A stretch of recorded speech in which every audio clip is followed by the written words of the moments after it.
Last night I watched the first episode of Unorthodox, a new Yiddish program you can find on Netflix.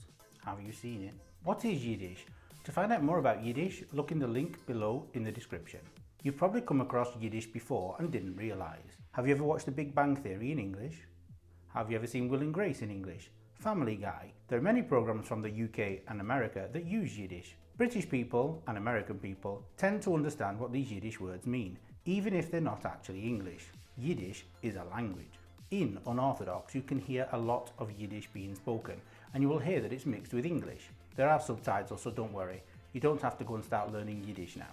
But some Yiddish words that are used regularly on British and American TV, I'm going to tell you now, just to see if you've heard them before. Maybe you have, maybe you haven't. But at least now if you hear them saying Mazel Tov or mensch or schlep, you'll understand what they mean. So let's have a look at some of these Yiddish words. The first one I want to tell you is kvell.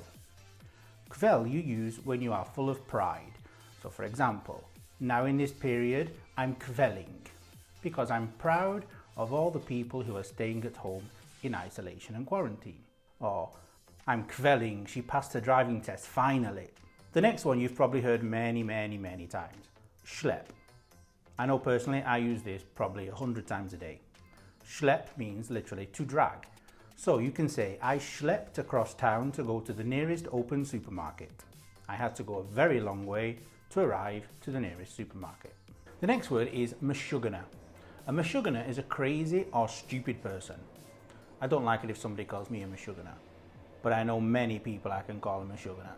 Spiel. Those of you who speak German will know that this word means play. But if you say, she gave me a long spiel, it means this woman, whoever she was, spoke to you for a very long time, giving you a whole long story, which was actually quite boring as well. So you can say, she gave me the whole spiel about why she left Tom. Bubala. If I think of the word Bubala, I immediately think of the film In Her Shoes with Cameron Diaz and that other woman, Toni Collette. In there is a grandma. In there, her grandma calls Cameron Diaz Bubala a lot. Or Cameron Diaz might have called her grandma Bubala a lot. Bubala means darling, dear, sweetheart. Oh, Bubala. Stop kvetching. Kvetch basically means to whine. Not to wine, wine the drink. Wine, W-H-I-N-E. These days, the English use of kvetch is to whine. But in Yiddish, it actually means to squeeze or to press. Stop kvetching. The next word is nebach. A nebach is an unfortunate person. Somebody you would normally say, oh bless, when you see them. Oh nebach, he's a proper nebach. This next word you've definitely heard on television, somewhere. Mench. He's a real mensch.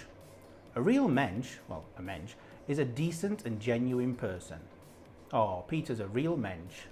Oy vey. This is the expression we use when we want to express dismay or grief. When you're not happy. When something goes wrong, you can say, oy vey. This last word, Chutzpah, has two different uses. In Yiddish, where it originates from obviously, it has negative connotations. But the English usage is actually quite positive. It means you're brave or courageous. You've got to admit, he's got chutzpah. So next time you're watching a British or American TV series or film, look out for these words, because now you know what they mean.